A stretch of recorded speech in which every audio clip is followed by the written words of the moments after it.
Imagine flying through total darkness. You feel safe because you're invisible, until in less than 3 seconds, your aircraft disintegrates into a fireball. You never heard a shot. You never saw an enemy. In 1940, the Luftwaffe thought they owned the night, but Britain was about to unleash a predator that turned the darkness against them. Today, we're looking at the radar, the cannons, and the plane that broke the Blitz, the Bristol Beaufighter. November 19, 1940, somewhere over Oxfordshire. German pilot Caspar Sundmeister felt confident. To him, British night fighters were a joke, clumsy planes wandering blindly in the clouds. But behind him, tucked into his blind spot, sat Flight Lieutenant John Cunningham in a Beaufighter. Cunningham wasn't looking out the window, he was looking at a glowing cathode ray tube. When German intelligence first saw photos of the Beaufighter, they laughed. "It's too big, it's too heavy, it's basically a converted torpedo bomber. It'll never win a dogfight." They were right about the specs, but dead wrong about the mission.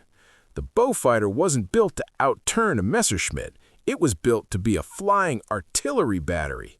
Its massive frame allowed it to carry 4 20mm cannons, concentrated in the nose, no convergence needed, 6 machine guns in the wings for extra saturation, a dedicated radar operator turning the plane into a coordinated hunting unit. A 2-second burst sent 80 explosive shells into the air. In a night fight, maneuverability doesn't matter if the target is dead before it can turn. Post-war records showed the sheer terror of German crews. One pilot, Hermann Hoffmann, described his wings simply folding upward as if cut by a giant blade. He was confused. He didn't see tracers. He just saw his plane fall apart. The math was brutal. A standard bomber could absorb hundreds of machine gun bullets and limp home. It could not survive 4 synchronized 20mm cannons. The statistics tell the story. November 1940, 14 German bombers lost. January 1941, 41 bombers lost. The invisible predator was wing. To keep the radar a secret, the British government launched one of the most famous lies in history. They told the press that John Cunningham, nicknamed Cat's Eyes, had incredible night vision because he ate massive amounts of carrots. The public, and even the Germans, bought it. But while the world was talking about vegetables, the RAF was perfecting the deadly art of electronic warfare. By 1941, 13 Beaufighter squadrons were operational, making night bombing a suicide mission. By May 1941, the Luftwaffe had enough. In one final massive raid on London, 24 out of 26 kills were credited to night fighters, mostly Beaufighters. German crews were terrified. Morale collapsed. Pilots began requesting transfers to the Russian front just to escape the invisible ghosts over England. The Beaufighter had made strategic night bombing unsustainable.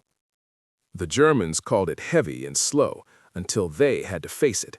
The Beaufighter proved that in modern war, technology and overwhelming firepower beat elegance every time. It didn't need to be a ballerina, it just needed to be an executioner.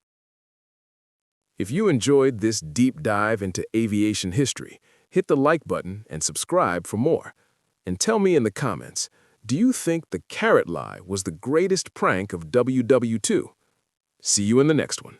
But the Beaufighter's story didn't end when the sun came up over London. The RAF realized that if those 4 20mm cannons could shred a bomber in seconds, they could do something even more devastating at sea: the anti-shipping shift. The Beaufighter was transferred to Coastal Command. It was no longer a stealthy hunter, it became a strike-wing brawler. Imagine a fleet of 30 Beaufighters diving at a German convoy. The tactic? While some fired torpedoes, others, the flakbusters, used their cannons to suppress the ship's anti-aircraft crews. The result? German sailors called it the Whispering Death. Why? Because its sleeve valve engines were remarkably quiet until the plane was right on top of you. By the time you heard the hum, the 20mm shells were already tearing through the steel hull. This wasn't just a British success story. The Beaufighter went global. The Mediterranean. In the desert heat, Beaufighters hunted Rommel's supply lines. They were so rugged they could fly through sandstorms and still deliver pinpoint strikes on trains and fuel trucks. The Pacific. The Royal Australian Air Force, RAAF, used them against Japanese shipping. In the Battle of the Bismarck Sea, Beaufighters decimated Japanese troop transports. The stats. Over 5,900 units were produced. They didn't just fight, they dominated every theater they entered because they were over-engineered for survival. Narrator. Let's look at the final scorecard. It's staggering. Visual. Infographic on screen. Confirmed kills, over 5,700 enemy aircraft. Most of them were heavy bombers destroyed and total darkness. Shipping, over 1 million tons of Axis shipping sent to the bottom of the ocean. The exchange ratio, for every Beaufighter lost, they took down an average of 7 to 10 enemy assets. The Germans had dismissed it as heavy and slow, but in war, heavy means you can carry more guns, and slow, relatively, means you have a stable platform to aim them. It was a masterclass in purpose-built design. We started this story with a German pilot falling from the sky. Let's end with another.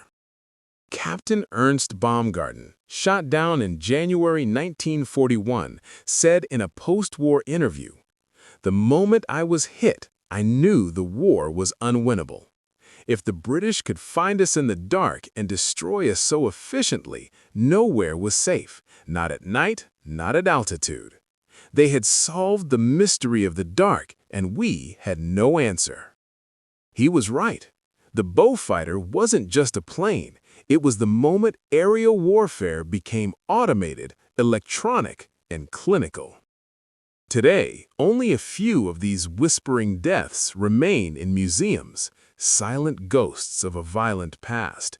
But the next time you see a modern stealth fighter tracking a target via radar, remember, it all started with a heavy, slow bomber killer and a fake story about eating carrots.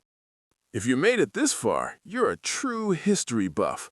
Type "whispering death" in the comments so I know who the legends are. Don't forget to check out our other video on the Me-262, and we'll see you in the next one.